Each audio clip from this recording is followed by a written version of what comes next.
Aujourd'hui on essaye le Caddy de Volkswagen, un utilitaire léger qui est ici motorisé par un moteur 2 litres TDI de 122 chevaux.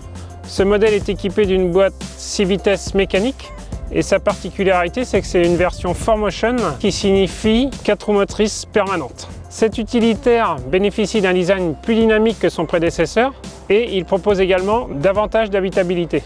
Au cours de cette semaine d'essai, j'ai parcouru plus de 1000 km, aussi bien sur autoroute que sur route départementale.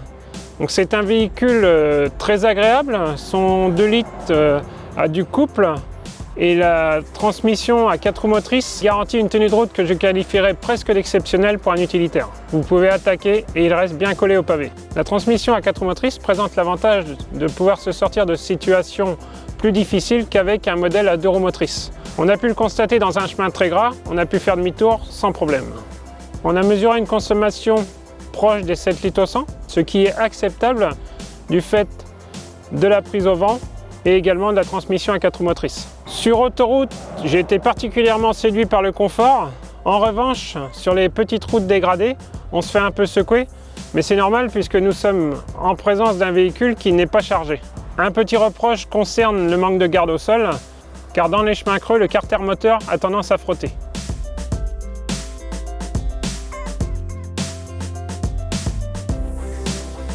Donc le 2 litres TDI est dans un compartiment qui n'est pas trop tassé et les éléments pour l'entretien sont plutôt accessibles.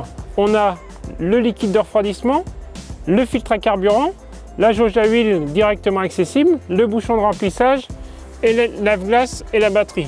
Le seul reproche, c'est le filtre à huile qui est bien caché. La sonorisation est particulièrement bonne, grâce notamment à la cloison qui sépare le fourgon, qui est en matière plastique. À voir dans le temps sa résistance au choc par rapport à une cloison tôlée. À gauche du tableau de bord, on trouve un petit clavier tactile qui permet de sélectionner le mode de fonctionnement des phares et également d'engager le dégivrage du pare-brise.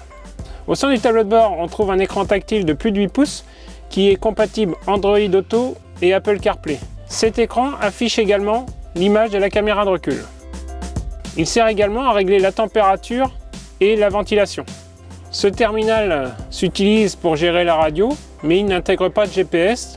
Pour la navigation, il faudra utiliser l'application de votre téléphone. Sur la console centrale, on retrouve 2 prises USB-C et non des USB, ainsi que la commande du frein à main électrique qui se désengage automatiquement. Le Caddy dispose d'une planche de bord moderne et propose différents rangements. On retrouve un grand bac sur le tableau de bord, différents bacs sur la console centrale ainsi que 2 porte-bouteilles. On a une grande boîte à gants qui ferme à clé, 2 grands vide-poches et une capucine. Pour l'habitacle, Volkswagen a choisi des matériaux bien adaptés pour un utilitaire. Les plastiques se nettoient bien et on a des tapis en caoutchouc.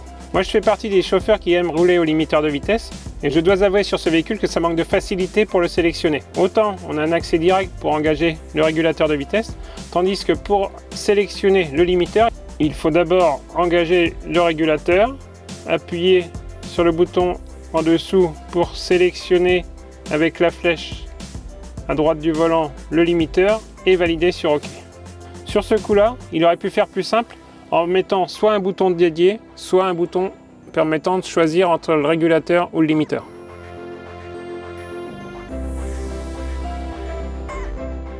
Alors à l'arrière du Caddy, on dispose d'un bel espace de rangement. On peut y placer 2 palettes Euro sans problème. À l'arrière, on dispose de 2 portes asymétriques qui s'ouvrent à 180 degrés avec un système très simple pour les ouvrir complètement.